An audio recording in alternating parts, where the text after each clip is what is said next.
Starting with that news out of North Korea, of course, Pyongyang reportedly carrying out this nuclear test. That's right. Now papers are just starting to react to this alleged test, and so for now it's mainly factual articles, but I did pull this out of South China Morning Post that says that North Korea's apparent nuclear test could test China's patience and bring China's growing frustration with Pyongyang to a head. Now, the South China Morning Post says that 1 year after Kim Jong-un took office in North Korea, China appears to be reassessing its ties with its communist neighbors.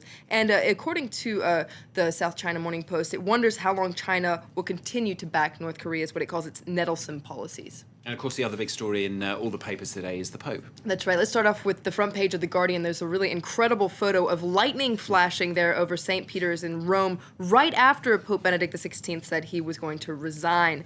So a bolt from the blue, says The Guardian. It's also on the front page here of the Daily Telegraph. I'm too frail in mind and body to carry on. And there you see the Pope there. A lot of papers are focusing on his legacy and what his resignation means for the Catholic Church. Die Welt, for instance, the German paper, says the end is great, it's tragic, and it's beautiful. It says that it's really a bold act on the part of the Pope to resign like this, and it wonders if it marks an end to what it calls the Church's uncompromising spirit to changing times. There's a similar feeling in the Observateur Palgaaa, which is a paper in Burkina Faso, which also likens Benedict's resignation to a thunderclap in the calm skies of the Vatican. It says the world is going fast, times are changing. Is the Church going to follow the way it operates at the top? And some of the papers focusing on the darker sides, if you like, of Benedict XVI's legacy. That's right. This is a piece in O Dia, which is a Brazilian paper that points out that Benedict's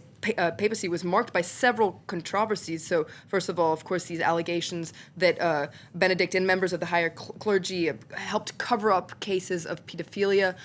Benedict also drew a lot of criticism for having a very hard-line stance on contraception, on homosexuality, and critics say, according to Odia, that because of these hardline and conservative views, he drew a lot of people away from the Church. Now, Business Insider looks at another scandal that we heard a lot about last year, which is the VatiLeaks scandal, of course. A scandal that involved allegations of financial corruption, media leaks to the Pope from the butler.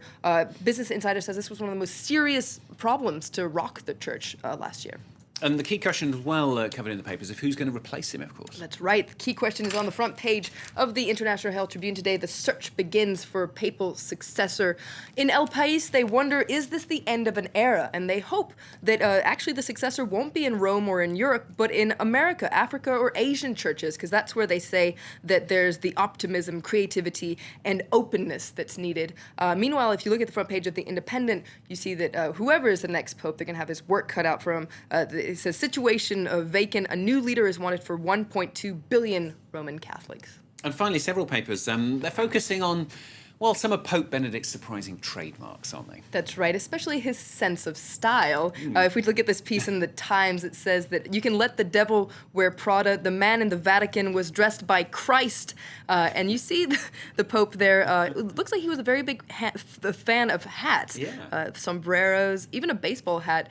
He was also, as of course, known for his signature red moccasins. I wonder if his successor will be just as flashy. Perhaps I'll pick a different colour.